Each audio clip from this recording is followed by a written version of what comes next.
Hi everyone. Now today I'm going to be doing these tree roots.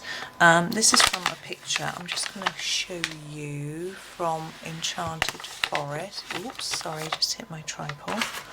That's a good start, isn't it? And again. And let's put the book into position. There we go.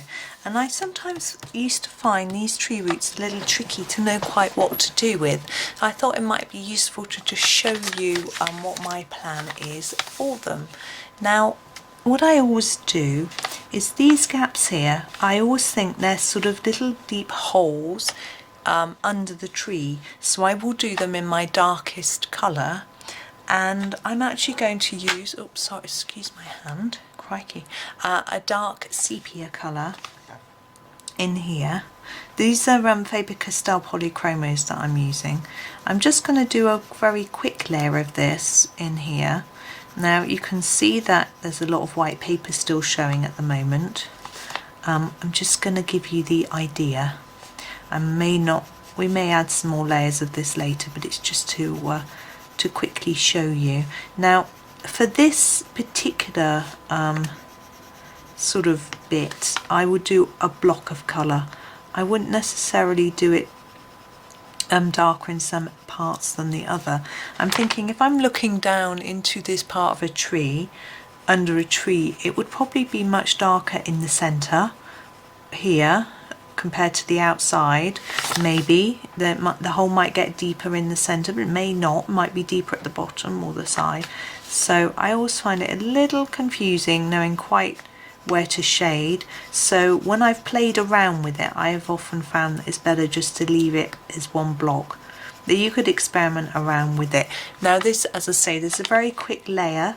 I sometimes find that when it looks like this and it's paper showing through, it looks quite soily, because soil is sort of bitty, it's not just one colour. So you could leave it like this, or you could go over it dark to just make it look like it's really dark. You could always do it black.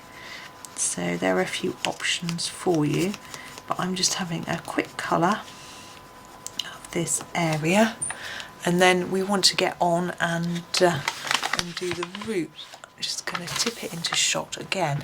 Now I'm using a brown, fixed brown palette for this particular page. So there's only 3 browns that I'm going to be using on this page, and these are these 3. They're very teeny little Faber Castells. I've got Bistre, Dyke Brown and Nougat. So I'm going to start with my lightest brown, which is the Bistre. And what I'm actually going to do is just colour the whole of these very lightly in a little layer, just in the same way as I just did with the sepia. So that's my starting point. Now I would do this with the whole of the trunk and go all the way up, but I'm not going to do that. I've just missed a bit there. We'll leave that for now. So I'm not going to do that now. I'm just going to do the roots, because I think these can be a bit tricky to know what to do with. So I thought it might be a useful little video. So we're just roughly colouring it in. Now when you're roughly colouring, don't be too rough, because it can be difficult to hide really rough marks. But this is just our initial layer. There's going to be layers of colour on top, so it's not really going to show too much. I'm just trying to do a few little circle movements, but I think if you generally follow the natural line of what you're colouring, you see this is wood, it would naturally, I would think, sort of go in this direction, and this one across here, and then up like that,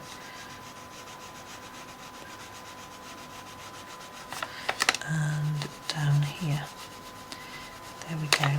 Now I'm at the stage where I'm thinking about what to do with this to make it look a little more exciting. We could just darken that all up, make it look very flat, but I don't want to do that. I want to make these roots look like they're rounded, like I'm going to do with the tree as well.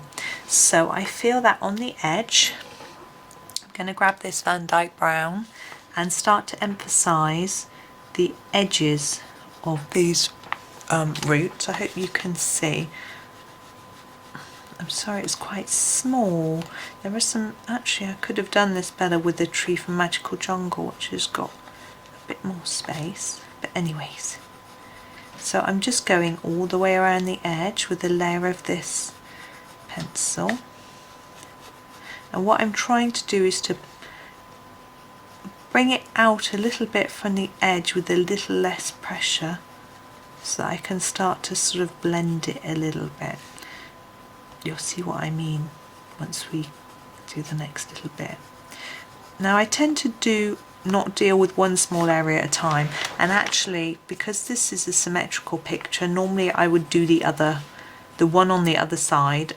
So every time I change colour I would do the same part on the other page, so that I don't forget what I'm doing. But I'll be writing this down for you, so hopefully I'll remember what I'm doing, because I'll write down the pencil numbers and things like that so that it can go in the description.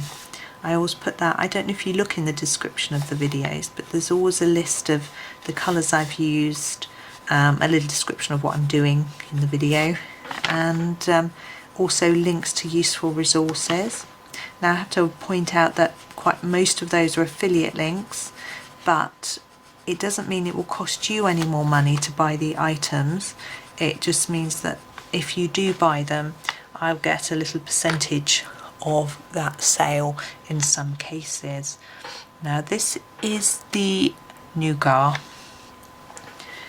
and I do that so that I can use any money that I get to pay towards books and art materials and things that I can demonstrate to you. At the moment I haven't earned very much, so I haven't had a chance to cash out. So, and you see what I'm doing with the Nougat is I'm just taking this out a little further on each one of these roots, not forgetting this one down here. Ooh, I've got a piece of paper tucked behind this page. I always do that in these books, and it keeps catching on my sleeve, which is why you can hear that noise. It's because we're working so low down on the page. I was covering that up then, you couldn't see what I was doing at all. I'm sorry.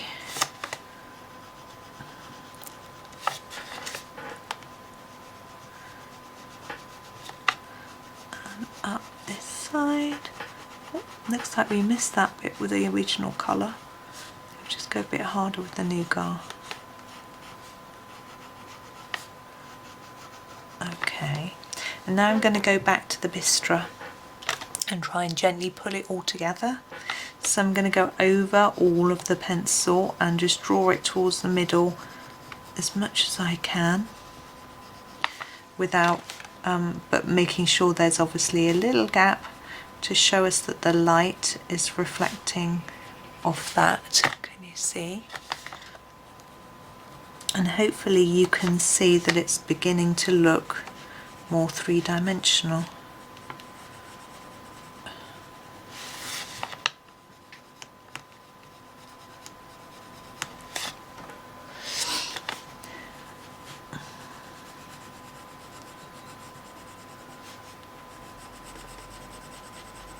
Now this is quite a big bit, so I'm to bring it in quite a far way.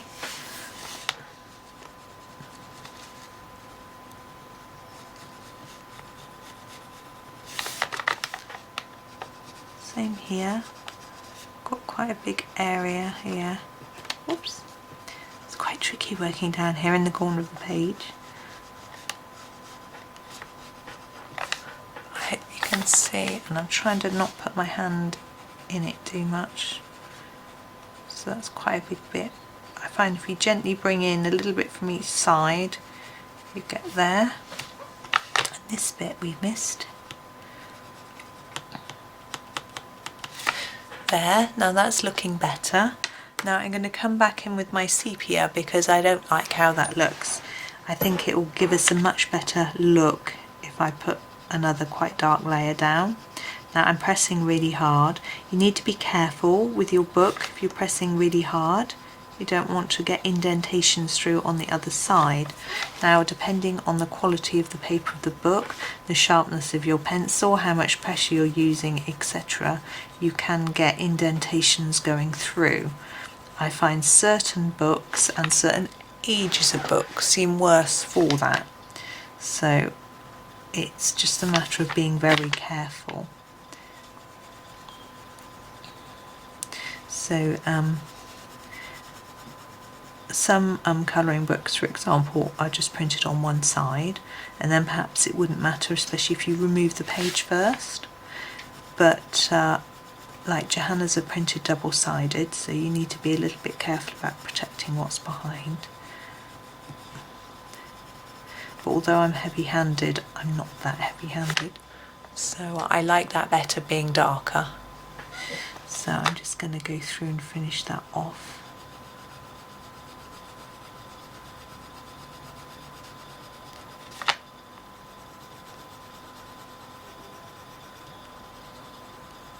As I say, you could vary that tone in that part. See, I'll just show you with this one. You can make it darker around the edge, which is what I'm doing, and then lighten it towards the middle. But I don't find that always looks quite right. I'll just try and do a lighter bit so you can see. I don't feel that, I know it's a bit scruffy, but I don't feel that it looks right, natural. So I tend to do it all dark.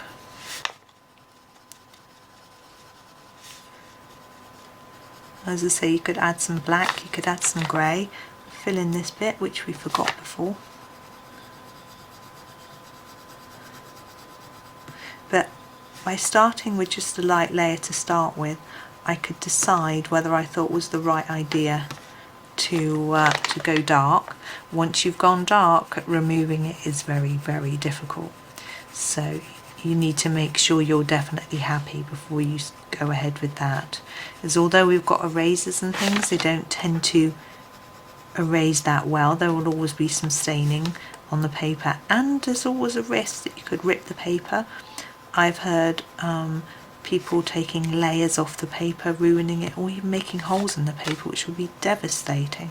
So do be ever so careful. Right, there we go. Now, you could now darken up those tree roots a bit if you wanted to. I think they look a lot lighter and a lot paler because of having done these dark areas. But I'm going to probably leave them like that, do the rest of the tree, and see then how it quite looks. Because we're so close up, it's quite difficult to see how it's definitely going to look. But my last little job before I finish here is to do a little bit of shadowing where some of this one overlaps here. So we need to do a little bit of shadow here. I'm just going to sharpen my pencil and add some shadow just under here.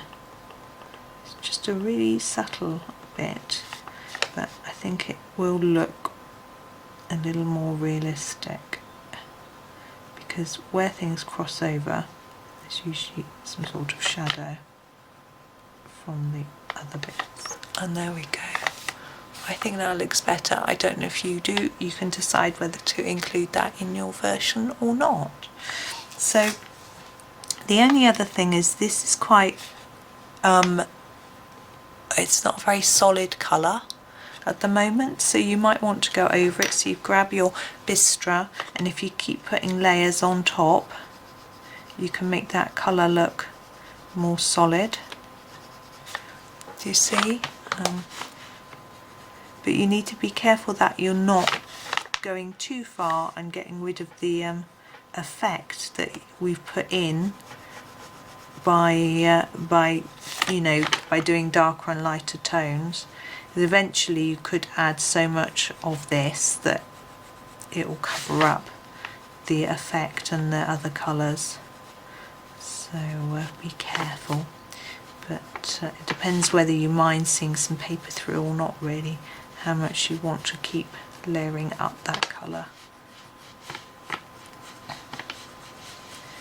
But hopefully it's giving you some ideas on what to do with the tree roots. So that's that. I'm going to leave that there, because if I keep fiddling with it, it's going to look very odd. And as I say, I'm going to wait till I finish the rest of the tree before I make up my final decision about how to finish it off, whether to make these bits darker or whatever. But I hope that's given you a few ideas. Thank you very much for watching, and happy colouring.